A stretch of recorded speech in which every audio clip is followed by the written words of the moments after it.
Shalom, mukanya muga mukurikirana intahe zo ku musi wa kane, muhezagirwe. Yesu nashimwe, izina ry'Imana rihabwe icubahiro. Nagomba gushingira intahe Imana, shingira intahe Kristo ashoboza kanguka, akaba ashoboza gusengera abamutazi n'abamutabona kandi bagakira. Ndashimira kanguka ku bitangaza nabonye Imana yankoreye. Nari mfise ikibazo ca testicule droit, ari harajeho ikintu kiraza kiravyimba biba nk'ico bita sperpose ba double. Ndavuga ati iki kintu kizokira gute, ko mbona ari ikintu gisa n'ikizohava kinsaba kubagwa. Ngira kwizera sengera muri kanguka, umviriza intahe ko harangiza intahe sengana umukozi w'Imana nkora kuri iryo testicule droit. Hanyuma nguma ndabikora one day nasanze nikora ko yahandi sanga cya kivyimba cyari cyaravyimbiyemo cyari kimaze kuba na testicule ga gatatu kitakiriho cyaragiye. Rero ndashinga intahe bitangaza umwami Imana akora akoresheje abakozi barongoye kanguka, basabira ngo Imana bakomeze bari kuguma mu nzira batoye, bahisemwo gusengera ubwoko bw'Uwiteka. Nuko Kristo amufatanya, Imana ibakomeze ibongera imbaraga mu murimo wa buri munsi. Imana nibahezagire, nanje ndashinze intahe bahezagira mvuga ati woraho Imana yo mw'ijoro nibagire neza na timu yawe yose. Imana ibahe umugisha. Shalom.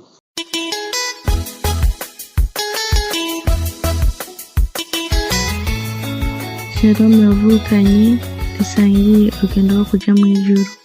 Jewe mfashe aka kanya ngo nshimire Imana ku vyiza yankoreye.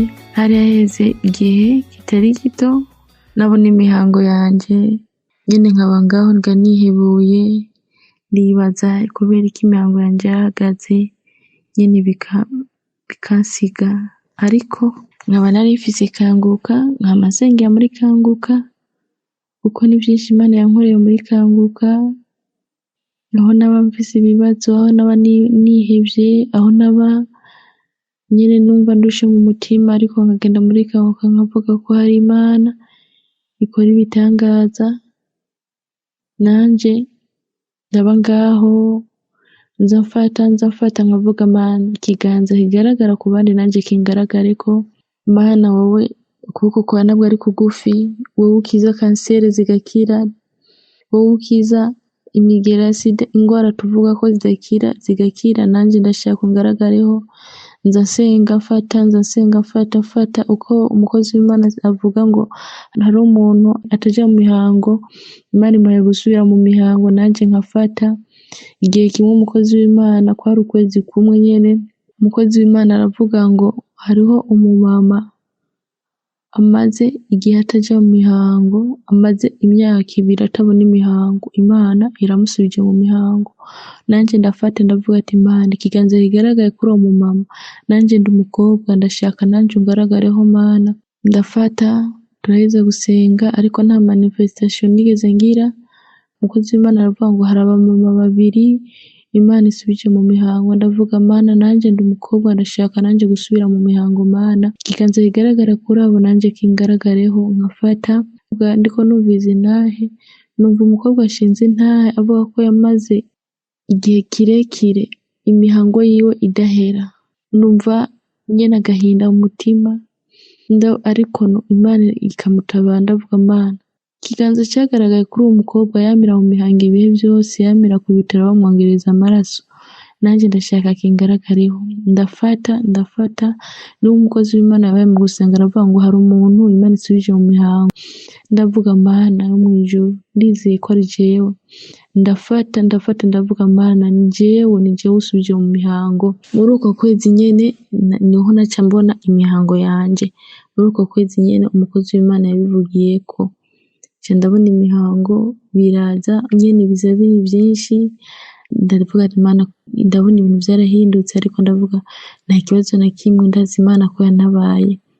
Biza ari byinshi ukwezi kwa mbere n'ukwezi kwa kabiri, ariko nyine nkaba mfite ubwoba none kubera iki imihango yanjye mbona biza ari byinshi. Ndasenga Imana ndavuga ati Imana ndashaka kunsubize nkuko nahora ndabibona kera, uko byari kera, kuko bimaze kuza byaza ari byinshi bikaza mu gihe kinini nyene ugasanga bimaze nk'indwi yose, indwi irenga. Imana ndayishimiye ko yumvise amasengesho yanje. Harashize amezi 2 biza nkuko byaza kera. Ndabishimira Imana cyane, kandi Imana imbabarire naratinze gushinga intahe. Iyindi ntahe mfite intahe yuko ngene Imana yasubije ubuzima bwanje ku rutonde. Bantu b'Imana jewe narabaye ngaho mfatwa n'ibintu ntarinzi, fatwa n'ukuntu ko kwama afite inyota nyinshi, kwama afite inyota umwanya wose nkagumanwa amazi.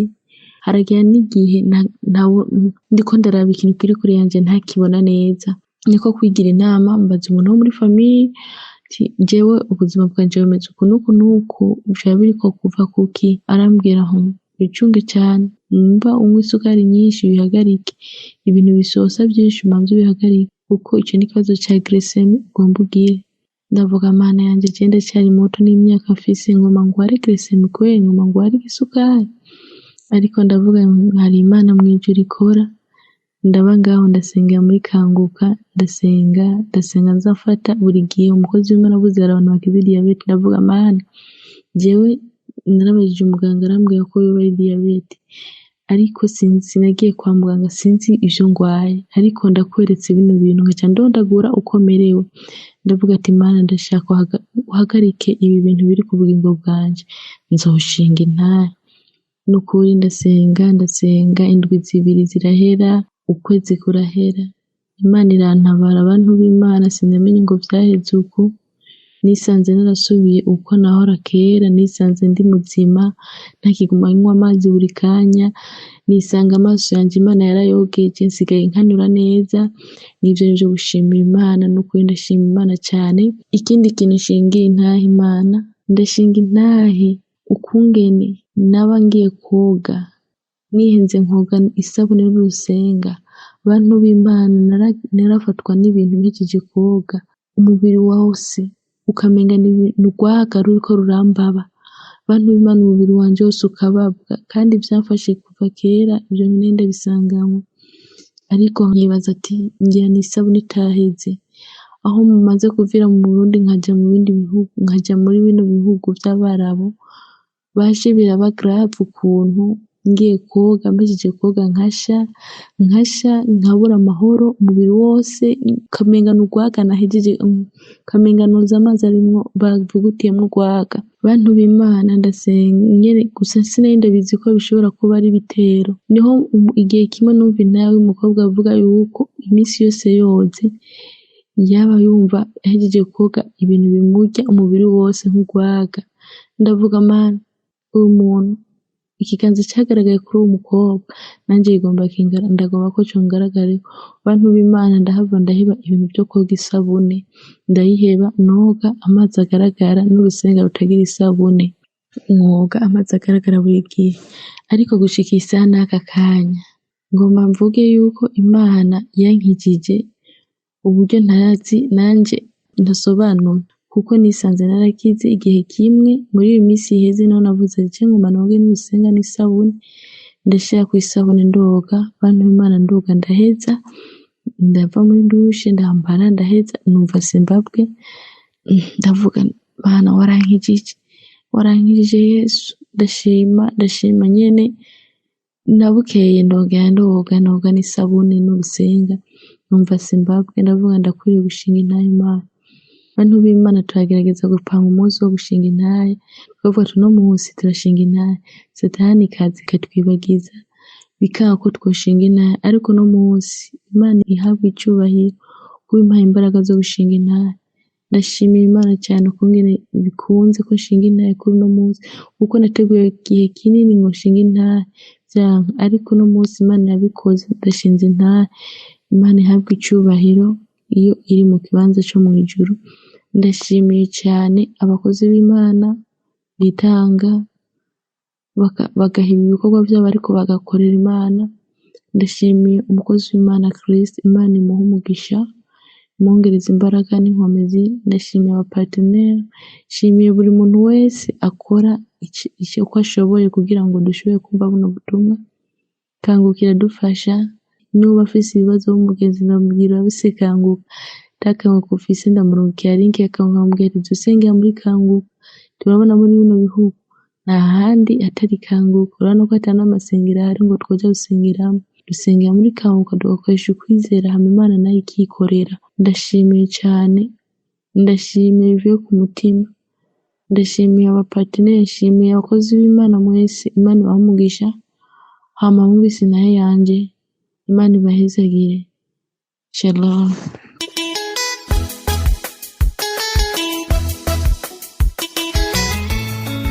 Shalom, nanje ndumwe mu basanzwe bumviriza Kanguka nkaba ndi muri Malawi. Narishatse kubasangiza intahe yanje kandi nizera yuko uko Umwami Yesu yangendereye namwe ashobora kubagendera mu izina rya Yesu. Jewe narifise ikibazo c'umugongo nari maze amezi 3 ariko nyene caje buke buke numva nyene umugongo hangya mu rwicariro ariko mu nyuma nyene bikagenda bikongera bikagaruka ku buryo yuko vyaduze bigashika nyene no ngaha mu ruti rw'umugongo. Birangora gose kubishira mu majambo ukuntu nyene amaparti baba bayita ariko vyaravuye hasi ni ukuvuga umugongo wose wari wabaye atake nyene niyo ngwara. Rero maze kubona nyene biguma biza noza amasahani canke nkakoropa mu nzu nkumva nyene bitera biduga, niho rero naca mbwira umugabo ndamubwira nti jewe ikibazo c'umugongo ndabona nyene kibandanya gikomera. Ico yakoze yaratwenze kuko yarazi yuko jewe ico kibazo nashobora kugira kuko ndi umuntu agira siporo nama imisi yose ntegerezwa kumenya yuko nanyoye amaritiro 2 ku munsi y'amazi. Nongera kandi ndabibwira n'umugenzi wanje nawe wewe rero arambwira ati yo ibintu by'umugongo ni ivy'abakecuru.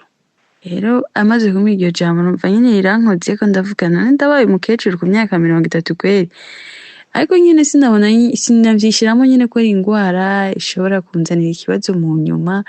Oya, niho rero hari ku munsi wa kane numva ijwi rimbwira ngo none ngo kubongo kuvuga ko ukijijwe kandi usenga ngo kubera iki utigera wumviriza Kanguka kandi ngo uyirongoye avuga ubutumwa bwiza avuga ibintu bifasha abantu benshi.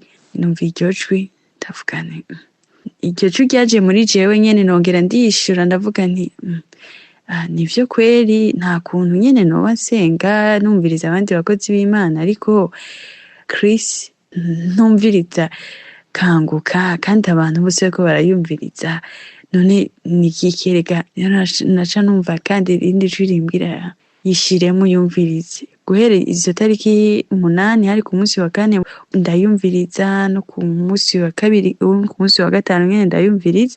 Rero aho nagiye gukira ku munsi wa gatandatu niho nashizemo Kanguka. Hari après midi nyene nduhutse n'umwana ndamuryamitse ndayishiramwo hama numva nyene yatandukanye n'iyo misi 2 nari maze imisi numviriza Kanguka. Numva avuze ngo mubanze mwumvirize intahe z'abana bantu hama dushe twinjira mu masengesho. Izo ntahe umaze gutangura kuzumva numva avuze yuko yagize umugera wa sida n'izindi nyene n'ibindi bivyaza biramugendera bikamuza amahoro. Hama haca havuga undi mu mama nyene avuga ati ko arafise ikibazo ca infection akongera kandi ngo yaranagwaye n'amabere, izo infection zikamubuza nyene yuko ashobora kugira n'umunezero n'umugabo wiwe. Numva nyene izo témoignage zabo zirankozeko cane, ndavuga ati none Mana uradukunda gushika yaho ushobora kumenya naho turi n'ivyo turimwo vyose hama ukadukiza kubwakanguka kubwo amasengesho n'ubutumwa bwiza uyu mukozi w'Imana washizeho kugira ngo adufashe. Numva nyene zirankozeko cane, zimpa kwizera rwose. Niho rero yaca avuga ngo twinjire mu mwanya w'amasengesho, aravuga ati uwo ari wese ahagwaye yikoreko, je sinatevye nubwo nyene ntakibona ko ari ikibazo, uwo mugongo wanje ntabona yuko ari ingwara idashobora gukira, ndikora ko nyene ku mugongo ndashira ukuboko, hama n'umugabo wanje arashika kandi asanga nyene ndi muri masengesho, nawe nza numva ariko arasenga, nta n'ivyo yarazi nta na gitoya, numva nyene ariko arasenga ngo Mana ndasengera umugore wanje ngo akire. Nanje naho uko yariko arasenga je nariko ndumviriza nongera nanje shima, ntabwo nigeze senga, ntabwo nigeze mbwira ngo Mana ngo nkize ngo ingwara. Ico nakoze numvise gusa umukozi w'Imana Kristo avuga ati ntiwikoreka ahantu urwaye, ca ntangura kuvuga, ntangura gushima, ndavuga Mana urakoze kunkijije, ndakiriye gukira, mba mu gushima no kwakira. Ntagizika ariko byose ndabikorana ukwizera, ndavuga none Mana wowe wakijije uyu mugera ugakiza ikibazo ca infection, akakagwara kangana nk'ukuye ku mugongo, ndabikorana ukwizera. Niho rero akibandanya gusenga numvise nyene umuntu ariko arangirira massage mu mugongo guhera mu gwicariro, numva nyene ndiko ndakira uko nasenga nakira nongera shima, numva uwo muntu ariko arankorera nka massage, ariko arasiga amavuta ya massage ava hasi ava mu gwicariro yongera duka hamwe kuri rwa ruti rw'umugongo arahashika. Uko akurako ibiganza vyiwe niko je numva akayaga gahita ntangura kurira, numva nyene ni ikintu kininiya cane kimvuyeko ku mutima giserutse. Niho rero ariko arabandanya nyene agirira massage, kuko nari nahumirije nyene ndiko nashima Imana nongera nakira ugukira. Ndabona nyene uwo muntu ariko arankorera ivyo bintu, ndabona nyene ari umuganga, ariko nuvuga ko ari umumarayika Imana yari yarungitse, nabona nyene ari nk'umuganga ariko arangirira operation. Bantu b'Imana nababwira yuko Imana yarangiriye operation nyene, ndabibona uku, ndabibona irabikora, ndumva nyene ageze kuko yahereye hasi ashize aha ku ruti rw'umugongo, niho rero yaca akuraho ibintu bimeze nk'amabuye bivangatiranye n'amaraso bifatanye nyene. Ndabona nyene kurya umuganga, sinzi ko murabona akantu bakoresha nk'iyo umuntu bamuteye urusatsi rwinjiye mu mubiri, kaya kantu uzi bamukuzayo canke ufise ikintu nyene coba cinjiye mu mubiri, ndamubona nyene uwo muntu ariko arabikurayo ari vyinshi nyene, ari ibinyamanyama nyene, ahantu nyene nk'umuntu nyene bagiriye operation. Aca arambwira ngo urabona ngo iyo ngo Imana itakukenderera ngo ibi bintu ngo iyo bishika mu mutwe ngo uciye ugira ikibazo ca cancer yo mu mutwe ugacupfa. Niho rero naca sinzira, niho rero naca ndonka agatiro, aho gatiro ndakarose maze kuvyuka nariruhukije, ndihindukiza ndayura, numva nyene ndashobora no kugororoka canke nkahengama bigakunda, nta kintu na kimwe gushikana zino saha ndi umuntu muzima, ndi umuntu ashimira Imana. Ubu bikorwa vyose nari narahagaritse gukora ndabikora, ndakoropa, ndagira iki, kandi nta kintu na kimwe c'ububabare bwo mu mugongo nkifise. Nukuri ndashima Imana cane, ndashima kandi n'umukozi w'Imana Chris kuntu iyi Imana imukoresha n'ibintu bidasanzwe cane, kandi n'umugisha kubona tumufise. Nanje muri kano kanya ndashaka nako hashe umuntu wari wese afise ikibazo gitandukanye ugira ukwizera. Ukwizera ni ikintu gikomeye cane gose. Imana ibahezagire cane, abayumvise bose ibafashe ibakomeze, kandi tubandanye tugira ukwizera, vyose birashoboka ku Mana.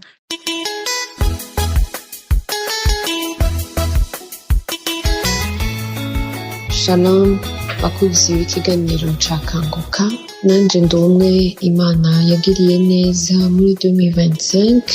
Intahe yanje itangura muri Novembre, nari maze iminsi ntiyumva neza, nkumva ngaha mu muhogo nk'umuntu agira gware grippe, hatameze neza, hanyuma gaca ngira ubwo bubabare bwarabandanya gushika kuri estoma, hanyuma nkagira n'ubundi bubabare bugashaka kumera nk'uko ari nk'umuntu agukubise nk'ikintu ku rubavu.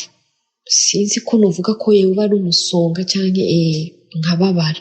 Hanyuma mba mu gihugu ca Amerika, naciye mpamagara umuganga wa famiye ndamusaba porogaramu ko numvaga ntameze neza, navyuka mu gitondo mfise izo douleur kirirwa ndabifise umunsi wose.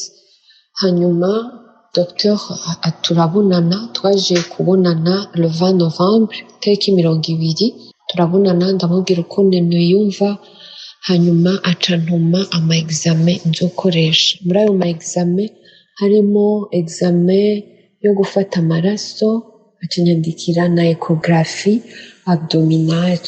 Naragiye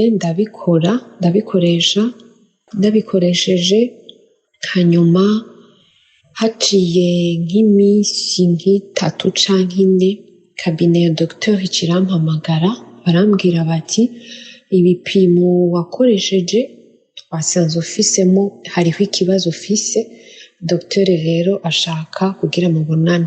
Ndabanza ndagira ubwoba nk'umwana w'umuntu, hanyuma umunsi ukurikira iminsi twavuze ndaja kubonana na docteur kugira mpe resultat rero basanze mu maraso nari mfise grande thyroïde, bambwiye ko iri éleve, iri hejuru.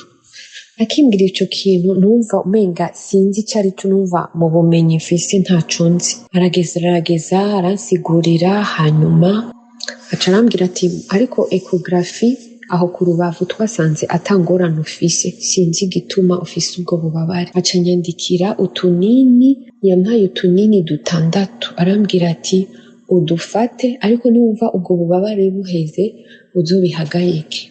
Hanyuma ndatangura dufata utwo tunini. Hanyuma le 13 décembre, c'était un samedi, nk'uko bisanzwe ndumviriza intahe zose zirahera, hanyuma hagira gusenga. Hari ukuntu iyo umukozi w'Imana agira atangure gusenga hazamo akaririmbo. Rero haraje akaririmbo, jewe ncamba à l'avance, ndafata gutya ku muhogo, ntangura gusenga. Ndasenga ndiko ndashima Imana, umukozi w'Imana aratangura. Ako karirimbo kaza before yuko anatangura no kutubwira ijambo dusengeraho uwo munsi. Hanyuma atanguye yaciye dusomera, twasomye muri Luka, havuga ko ibidashobokera abana b'abantu imbere y'Imana birashoboka. Akivuga gutyo nanjye ndavuga nti birashoboka, nanumvise intahe z'abandi, ndavuga uko wakoreye na bariya nanje birashoboka. Nkifashe nyene ngaha mu muhogo, umukozi w'Imana caravuga ati hari umumama ndiho akijije grande thyroïde, ashima Imana. Nanje nca ndakomeza ndavuga Imana ishimwe, ndasenga ndashima Imana. Hanyuma no mwijoro ndasubira ndayumviriza kandi ndashima Imana, ndavyakira. Le 31 décembre nari mfise gahunda yindi yo gukoresha amaraso, ko yari yambwiye ati nyuma yaho uzosa kandi gukoresha ikindi gipimo c'amaraso. Naragiye le 31 décembre ndagikoresha, hanyuma le 12 c'était lundi. Kabine ya docteur kandi irasubira kumpamagara, ariko cette fois-ci acambwira uwo mu infirmière acavuga ngo turashaka kubwira ko ngo thyroïde yawe ubu iri kuri état normal. Ndavuga Imana ihabwa icubahiro, yabikoze. Ndashima Imana rero ko yantabaye ikankiza.